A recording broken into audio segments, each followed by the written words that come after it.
के पलक्कड़ में बोले पीएम मोदी, बीजेपी का संकल्प पत्र देश के विकास का संकल्प पत्र है। बीजेपी के संकल्प पत्र में होती है मोदी की गारंटी। प्रधानमंत्री नरेंद्र मोदी ने तमिलनाडु में कहा कि सभी सर्वे कह रहे हैं कि तमिलनाडु की माताएं बहनें पीएम मोदी को अपना आशीर्वाद दे रही हैं। कई राजनीतिक विशेषज्ञों को समझ नहीं आ रहा कि ऐसा क्यों है। वो नहीं जानते कि पिछले 10 वर्षों में मोदी ने माताओं बहनों की कितनी सेवा की है।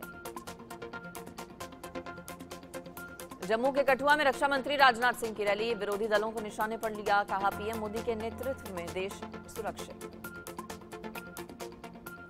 केरल के वायनाड की रैली में बोले राहुल, भारतीय लोगों को एक दूसरे का अपमान करने, नफरत करने या लड़ने की कोई जरूरत नहीं है। देश तभी महान हो सकता है जब लोग एकजुट हों और मिलकर काम करें।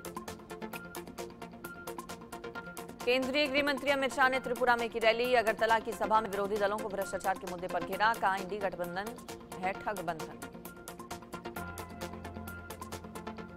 मणिपुर के इम्फाल की रैली में बोले अमित शाह, हिंसा प्रभावित मणिपुर में शांति बहाल करना केंद्र सरकार की प्राथमिकता है।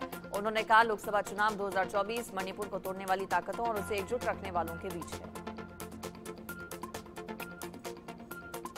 पश्चिम बंगाल की मुख्यमंत्री ममता बनर्जी ने की जनता से अपील, अगर आप देश की आजादी बचाना चाहते हैं तो बीजेपी को सत्ता से बाहर करें।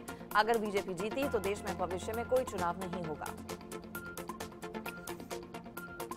मध्य प्रदेश के पूर्व मुख्यमंत्री शिवराज सिंह चौहान ने सीधी में कहा कि प्रधानमंत्री मोदी के प्रति देश की जनता केवल श्रद्धा का नहीं बल्कि भक्ति का भाव भी रखती है और उन पर विश्वास करती है। जनता ये तय कर चुकी है कि एनडीए की सरकार बनानी है।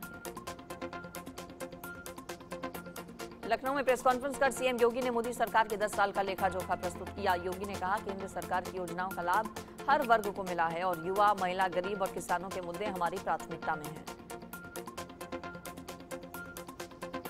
लोकसभा चुनाव से पहले 1 मार्च से 13 अप्रैल तक चेकिंग के दौरान चुनाव आयोग ने देश भर में लगभग 4,659 करोड़ रुपए जब्त किए। इनमें कैश, सोना चांदी, शराब, ड्रग्स और कीमती सामान शामिल है।